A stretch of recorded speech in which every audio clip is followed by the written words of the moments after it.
Today on Forbes, the true story of Trump's $75 million backer. The biggest donor in American politics today doesn't talk to reporters much, deriding the press as, quote, the propaganda arm of the federal government and the bureaucracy.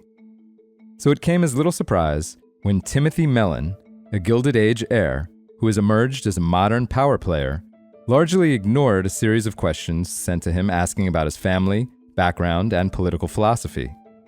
Mellon responded with only a URL, linking to a story about an airplane flying over the Hamptons, where Biden was hosting a post-debate fundraiser with a one-word trailer behind it, quote, "Buy Done," spelled B-I-D-O-N-E. Mellon has 76.5 million reasons to gloat in the wake of Biden's disastrous debate performance. No one has spent more trying to reinstall Trump in the White House. Linda McMahon, the WWE mogul who served in Trump's cabinet, has given the second most of any donor, $11.1 million, or about 1/7 as much as Mellon. 43% of all money that has gone into Trump's main super PAC, Make America Great Again, Inc., has come from the 81-year-old heir. Here's what's even more remarkable. Mellon is dumping in that much money without the kind of fortune that allows other billionaires, think Bloomberg or Adelson, to give away hundreds of millions of dollars without blinking. While those tycoons hold stakes in cash-gushing businesses worth tens of billions of dollars, Forbes thinks Mellon could be worth close to $1 billion, based on his inheritance and proceeds from the sale of his railroad company. He insists his fortune is even smaller. In another brusque email, he responded, quote, "Billionaire, not." Not was in all caps. He added, quote, "Never have been, never will be." In any case, it's a remarkably modest sum, considering he has given federal political committees a total of $237 million, plus at least another $60 million to state candidates and the border wall.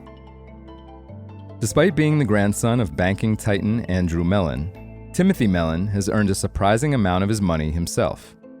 His father used the family fortune to enjoy a life in aristocracy, devoting enough time to horses that he became a member of the National Racing Hall of Fame.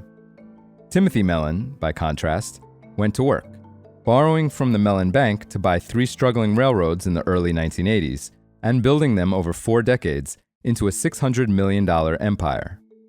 In a 2015 memoir, he wrote, quote, "I have never been without a comfortable financial cushion, although I have always felt the need to use my brainpower to augment what I started with." He kept grinding until a month before his 80th birthday in 2022, when he finally cashed out and turned his attention more fully toward elections. Mellon's political philosophy has shifted over the years, but he has always strayed from the crowd. Coming from a family of Republican royalty, his grandfather served as Treasury Secretary for 3 Republican presidents, Timothy lurched left as a young man, routing money to causes backed by Gloria Steinem and Ralph Nader. When he got into the railroad business, employees demanded support of their unions. He went to war with them instead. More recently, he has not only spent mind-bending sums supporting Donald Trump, but he also has poured $25 million into Robert F. Kennedy's super PAC, contributing more than half of its revenue. Mellon may not be answering questions much these days, but in a rare interview with Forbes 36 years ago, he offered a window into his worldview. He said, quote, "If you believe in something, what others call you is irrelevant." Heir to an heir, Timothy Mellon never had to wonder whether his family had money.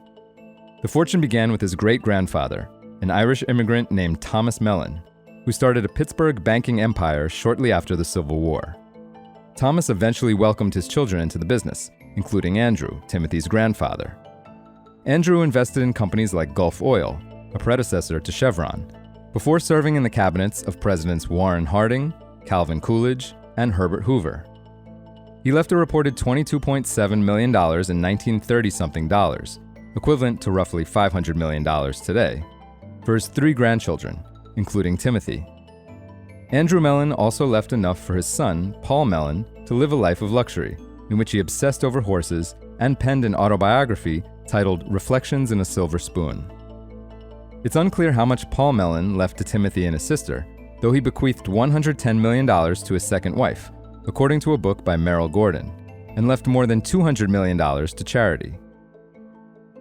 For full coverage and to read our in-depth story about Timothy Mellon, check out Phoebe Liu and Zach Everson's piece on Forbes.com. This is Kieran Meadows from Forbes. Thanks for tuning in.